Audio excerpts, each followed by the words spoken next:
Then let's move to the next concept, that is, do plant breathe?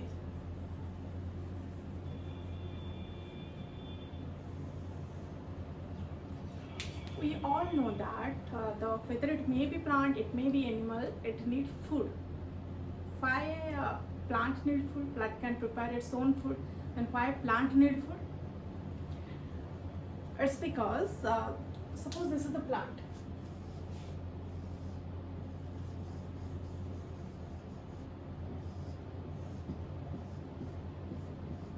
Here you can see the leaves, that is the autotrophic cell. They can prepare their own food in the process of photosynthesis. But the roots, that is the heterotrophic cell, they can't prepare their own food. So the food must be translocated to different parts. That is called translocation. The process is called translocation. You can't call them transportation. It's rather translocation. And it happening via the phloem.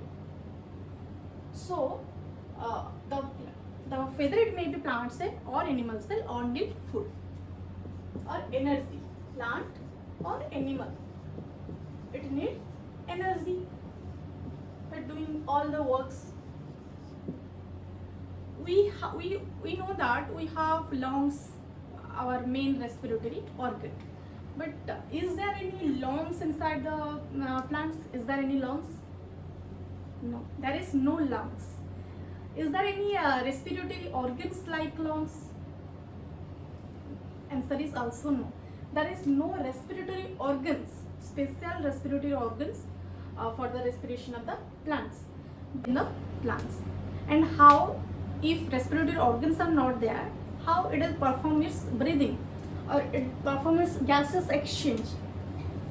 So these are the reasons why the plants do not have a proper respiratory organ or proper respiratory system. First thing, the leaf cells or the green cells, they can't take care of their own oxygen need. So they can take care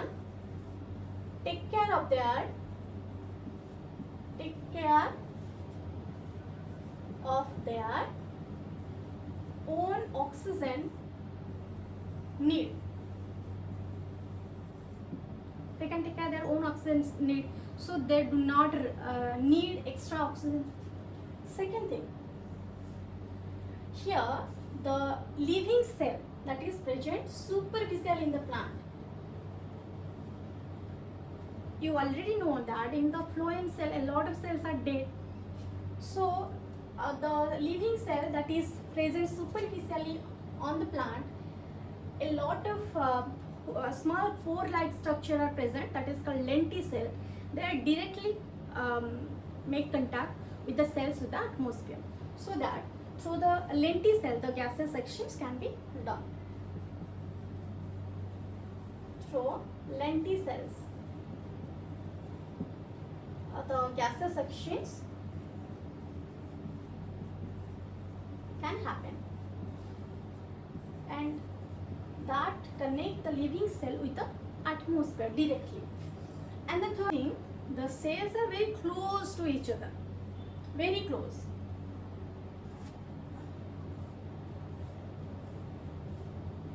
So this is a cell, plant cell, they are closely, compactly present, and the gaseous movement, or you can say the diffusion, can easily happen through this compact cells. So the gaseous exchange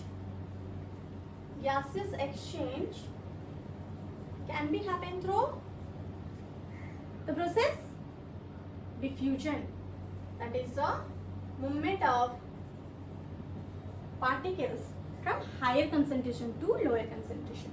So these are the reasons why the plants do not have a proper respiratory system.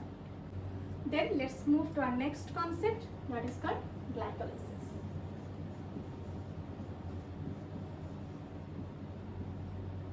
You have already heard this term in class 10.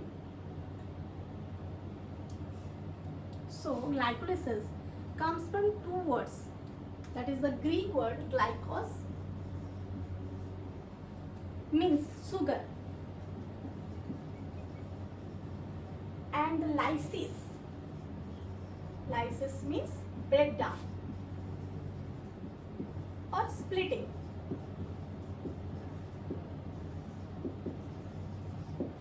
So the term is self-explanatory.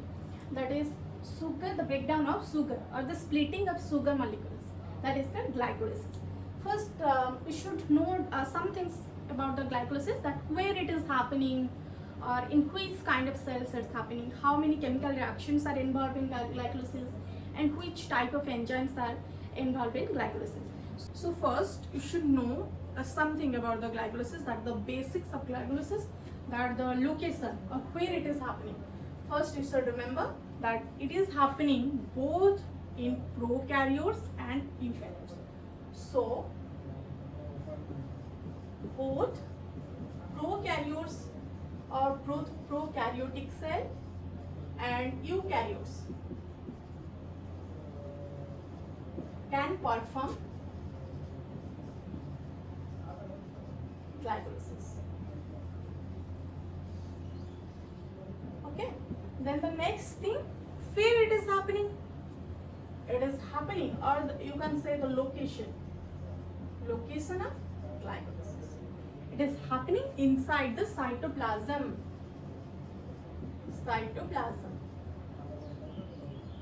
And one thing is very important, you should remember that it is not the complete oxidation of the glucose.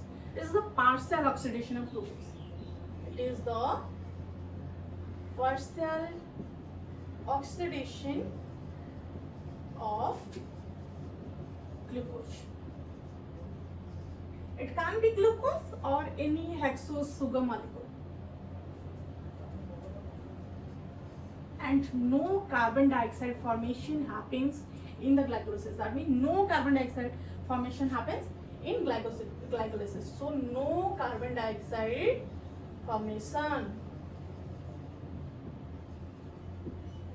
Okay, and in the glycolysis there are 10 reactions and 10 enzymes. Easy to remember.